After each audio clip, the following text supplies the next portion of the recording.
HOA gave me 3 days to move, so I bought their land and tripled the rent overnight. Lila stood on the cracked porch of her small farmhouse, the eviction notice trembling in her hand. 3 days.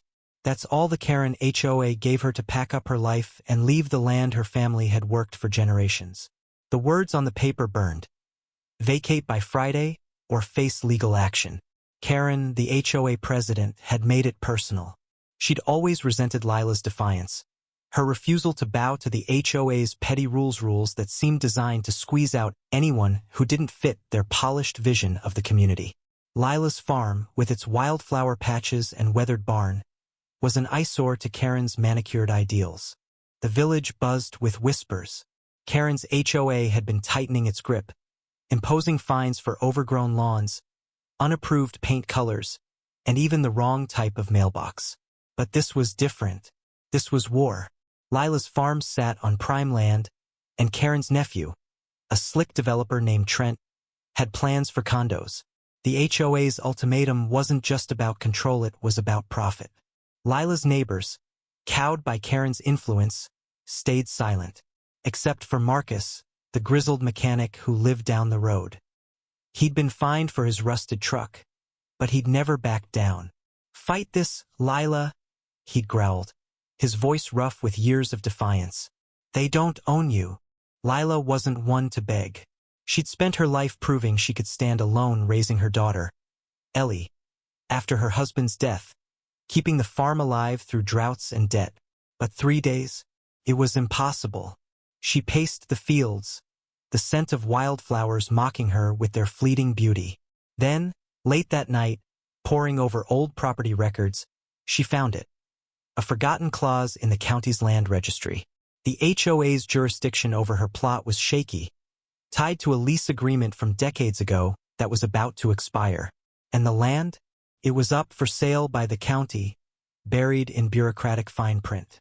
Lila didn't sleep. She scraped together every cent her savings, a loan from Marcus, even Ellie's college fund, and bid on the land at the county auction.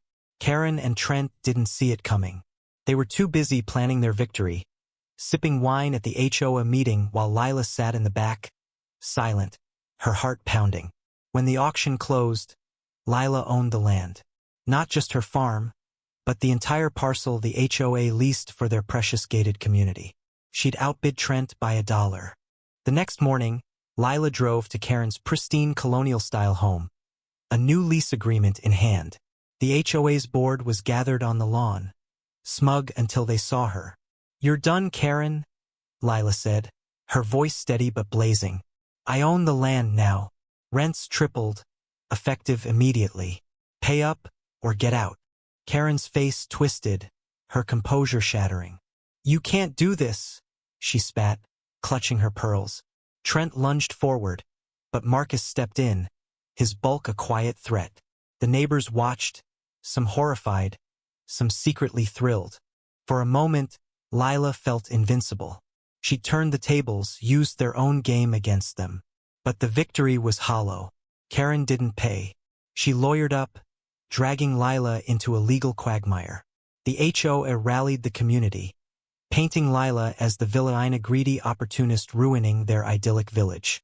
Neighbors who'd once waved to her now turned away. Ellie, only 16, came home crying, shunned at school for her mother's betrayal.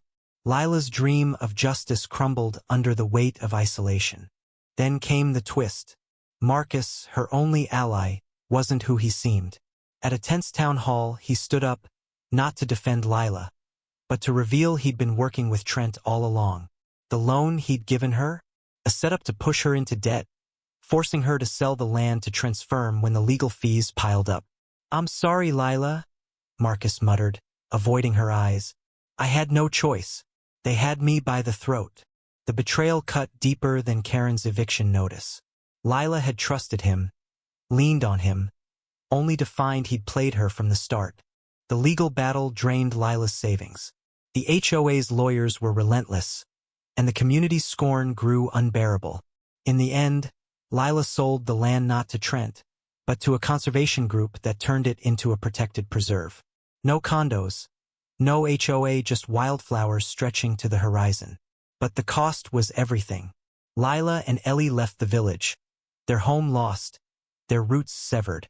As they drove away, Lila glanced back at the fields, now safe from greed but no longer hers. The bitterness lingered, sharper than any triumph. Karen won her condos elsewhere, and the village moved on, its harmony a fragile facade. Lila rebuilt her life in a small apartment, Ellie's laughter slowly returning. But the scars remained. Power, Lila learned, wasn't in owning land or winning fights, it was in surviving betrayal, in choosing to walk away when the cost of staying was your soul. What would you do when justice feels right but costs everything? Share your thoughts on where fairness ends and vengeance begins.